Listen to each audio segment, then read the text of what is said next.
Good evening! Another video in my series of videos that's filmed up right at the top of the Shires from my BMW X5.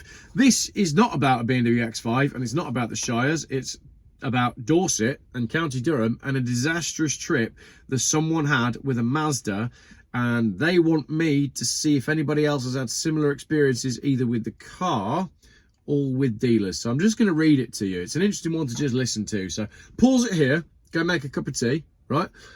Or do the washing up. And whilst you're doing the washing up, because that's what I do when I consume other people's YouTube videos, I'm usually washing up. So put the volume on loud, tell the wife you'll do the washing up, and we'll be about 8 minutes, all right? Hi, Geoff. A brief synopsis of events to date. This is a 2012 Mazda CX-2, I think he said it was. Sorry, CX-5.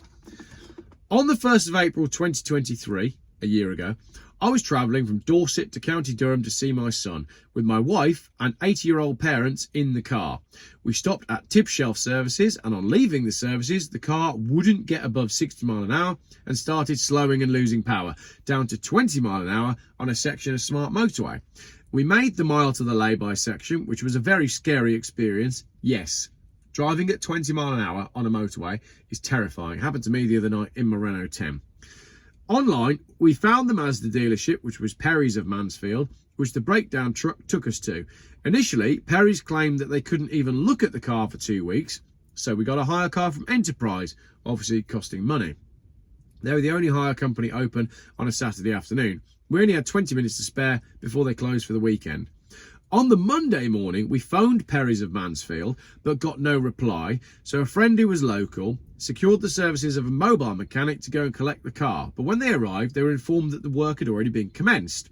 Unfortunately, this would not be the first time that our phone calls went unanswered, or promised returned calls failed to materialise. So they've started work on the Mazda without first speaking to them, which I don't like that. If you drop a car off, or if it goes on a recovery truck, phone me to find out what's gone on before you start working on the car. On the Tuesday, so the next day, on our return journey south, we detoured to Mansfield to check to see if the vehicle would be ready to collect. This was optimistic, as talking to the mechanic, it seemed that Perry's of Mansfield was mainly a Ford dealership that happened to deal with Mazdas, but they only have one trained Mazda mechanic who's semi-retired, and he only works 2 days a week.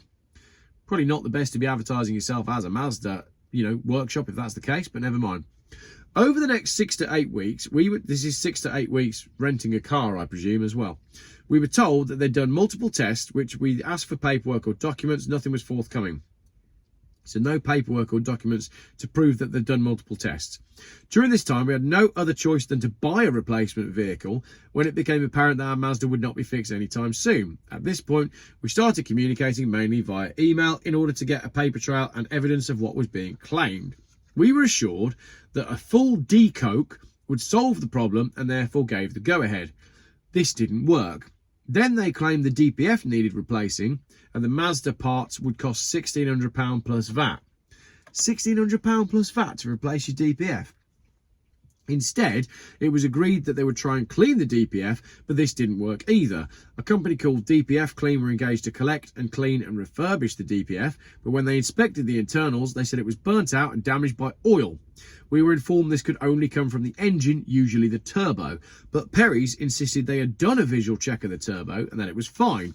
Although we were sceptical, we were assured that Perry's had tried the vehicle with a donor DPF from another vehicle. I bet they didn't, and it had run perfectly. Again, we've not been provided with any documentation to prove that this was done as stated. A delay of 2 months occurred, waiting for a replacement reconditioned DPF, but when it was sent to Perry's, they claimed it was faulty. It was again collected by DPF Clean, who said yet again it was impregnated with oil. Fortunately, the car had not been run for long enough, and the DPF was able to be refurbished again, but they said they would not repeat this process. During this time, it goes on, we contacted Mazda asking for their own technician to inspect the car. They washed their hands of the situation, saying that they only import cars and the dealerships handle everything else. Perry's head office pretty much did the same thing and directed us back to Perry's Mansfield as they are a franchise. Legal action toward Perry's and Mazda UK are fairly hollow on our part owing to the costs involved. I did some Google research and discovered that the known issues with the CX-5 diesels include issues with the turbo sensor and the twin turbo spindles and bearings, both of which were not checked to our knowledge by Perry's Mansfield.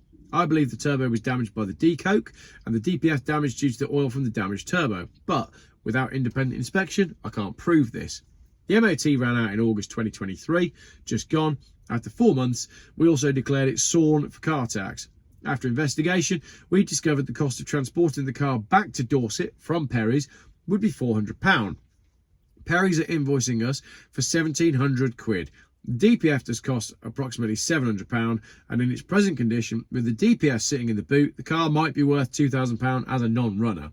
So they got £1,700 on the invoice from Perry's, then £400 for transport and £700 for the DPF people.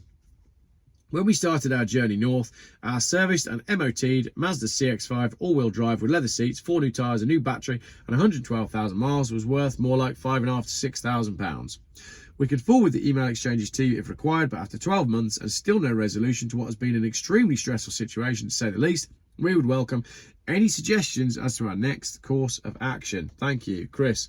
I'm finding it a bit disappointing that emails like this are landing with me, which means that customers are getting no luck with dealerships. And I think the franchise system really doesn't help, because the person who runs the franchise can blame the manufacturer can blame the franchise, and you can go round and round with no one taking responsibility for a dud car. We're seeing the same with all the Jaguar Land Rover dealerships. We're seeing the same with the Hyundai dealerships. They've obviously got major problems with their diesel engines as well. And it just seems to be across the board. So yet again, I'm forced to conclude my video by saying I can only advise you go and buy an old Volvo. You won't have any problems with it, he says, sitting in a BMW X5. I mean, a cheap BMW X5 should be more of a risk than a 2012 Mazda. Do you remember the days when Japanese cars were like known for their reliability? And it just doesn't seem to be the case anymore. There's not any brands out there that you can categorically trust. Do you think there are?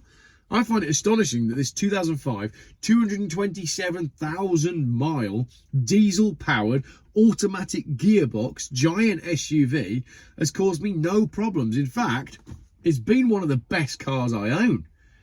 Everybody, go and get yourself an old X5. I really don't think you'll be disappointed. Thank you very much for watching my video. Let me know what you think Chris should do in the comments. I mean, he's massively financially in the hole there. The car's worth £5,500 to £6 grand. The bills are more than £2,000, and now the car's lost £4,000 in value. You might as well have given the car away for free. Not an ideal situation. Has it happened to you? What do you think? Let me know in the comments. Thank you very much for watching. And I said this video was going to be around about 8 minutes. And if I can just talk for 7 seconds more, which I'm pretty confident I can do underneath these beautiful skies, there we go. Bang on, 8 minutes. Thank you very much for watching. Oh, it's 8 minutes 5 because I missed the button. 6, 7, 8 minutes 10. All right, we'll stop it at 10. If you made it to the end of the video, just leave a comment that says, Geoff, you should have clicked the button properly.